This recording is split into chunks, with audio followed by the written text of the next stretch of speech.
తెలంగాణకు దక్కాల్సిన కృష్ణా జిల్లాలను ఏపీ దోచుకెళ్తుంటే రేవంత్ ప్రభుత్వం మొద్దు నిద్రపోతోందని మాజీ మంత్రి నిరంజన్ రెడ్డి మండిపడ్డారు. కృష్ణా గోదావరి జిల్లాలో న్యాయమైన వాటా కోసం కాంగ్రెస్ ఏం చేస్తుందో చెప్పాలని డిమాండ్ చేశారు. పాలమూరు రంగారెడ్డిపై మంత్రి ఉత్తమ్ కుమార్ రెడ్డి అవగాహన లేకుండా మాట్లాడుతున్నారని దుయ్యబట్టారు. దమ్ముంటే రేవంత్ రెడ్డి ప్రధాని కార్యాలయం ఎదుట ధర్నాకు పిలుపునివ్వాలని ఛాలెంజ్ విసిరారు.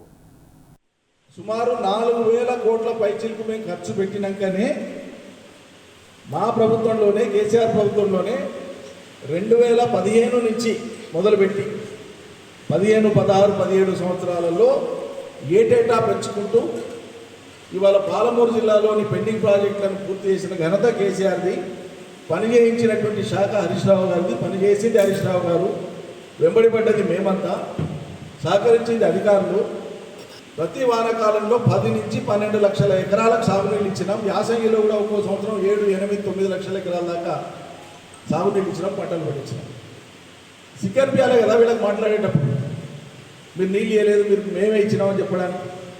ఆంధ్రాకు నీళ్లు తీసుకుపోతుంటానంటే అటు టీడీపీ కానీ కాంగ్రెస్లో ఉండేటువంటి నాయకులు కానీ ఆనాడు తెలంగాణ ప్రాంతంలో ఉండేటువంటి అందరు నాయకులు కూడా బానిసల్లాగా చంద్రబాబు గారి, రాజశేఖర రెడ్డి కానీ జైలు కొట్టినారు. మీరంతా సపోర్ట్ పలికిన వాళ్ళు, వాళ్ళ సంఖ్యలో కూర్చున్న వాళ్ళు, తెలంగాణను ఎగతాళి చేసిన వాళ్ళు, తెలంగాణ నాయకత్వాన్ని, ఉద్యమాన్ని చిన్నగా చేసి మాట్లాడిన వాళ్ళు అంత కలిపితే 15, 16 టీఎంసీలకు మించి సామర్థ్యం లేదు. 50, 60 ఏళ్ల కాలంలో కాంగ్రెస్ తెలుగుదేశం కాలంలో పాలమూరుకు నీళ్ళు ఇవ్వడానికి ఉద్దేశించినటువంటి రిజర్వాయర్లు అన్నీ లెక్కేస్తే 15, 16 టీఎంసీలు కూడా కాదు.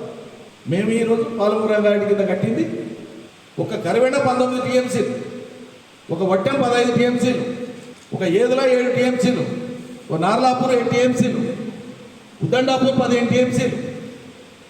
మీరెక్కడ, మేమెక్కడ? మీకు ఆ కల్పన ఉందా అసలు?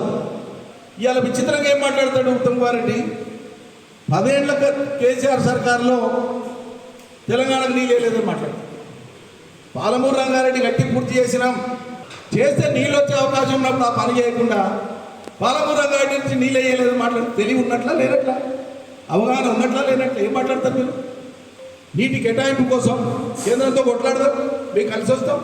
మీరు ఆ పని చేయమంటే మీరు కొట్లాడడానికే చేతగాక, పైన సాధించడానికే చేతగాక, ఇక్కడ ఉన్న ప్రాజెక్టులను పూర్తి చేయడానికే చేతగాక అత్యంత హీనంగా, అత్యంత అజ్ఞానంగా ప్రచారం చేసి మాట్లాడినటువంటి వాళ్ళు కాళేశ్వరం. రాష్ట్రాన్ని ఇంత సుసంపన్నమైన రాష్ట్రంగా తీర్చిదిద్దినాం. ఈ నుంచి ముందరికి తీసుకుపోండి మీకు చేతనైతే. 15 నెలలైంది ఎలకలు పడిపోయారు. రియల్ ఎస్టేట్ డమాలు, వ్యవసాయం గుప్పబుల్తా ఉంది, కరెంటు దిక్కు లేదు, ఎప్పుడు వస్తుందో ఎప్పుడు పోతుందో తెలియదు. ఆటో వాళ్ళ మరణాలు, స్కూల్ పిల్లల మరణాలు, రెసిడెన్షియల్ స్కూల్ పిల్లల మరణాలు, రైతుల మరణాలు, 430 చేరింది రైతుల ఆత్మహత్య. వీటి మీద మాట్లాడండి, ఎందుకు జరుగుతున్నాయో చూడండి. తెలంగాణ న్యాయమైన వాటా కృష్ణా గోదావరి జిల్లాల్లో ఆంధ్ర తెలంగాణ మధ్యలో నీటి పంపిణీ శాశ్వత పరిష్కారం చేయండి అని డిమాండ్ చేస్తూ ధర్నాకు పిలుపునియండి. ఈ వానాకాలం నుంచి మొదలుపెట్టి ఇప్పటి వరకు ఆంధ్రప్రదేశ్ ప్రభుత్వము ఒక్క కృష్ణానదిలోనే 660 టీఎంసీల నీళ్లను వాడుకునేది హక్కుకు భిన్నంగా. ఇప్పటికీ వాడుకోవడమే 660 టీఎంసీలు వాడుకునేది ఒక ఆంధ్రప్రదేశ్. సరే వాడుకుంటూ ఇప్పుడు శ్రీశైలంలోకి వెళ్ళి పోయే నీళ్ళు ఆఫ్టేక్ నుంచి పోతానున్నాయి. నాగార్జున సాగర్ కుడికాలోకి వెళ్ళి 10,000 క్యూసెక్లు ప్రతిరోజు పోతాం. 10,000 క్యూసెక్లు ప్రతిరోజు పోతాం. దీన్ని ఆపండి అని చెప్తున్నా.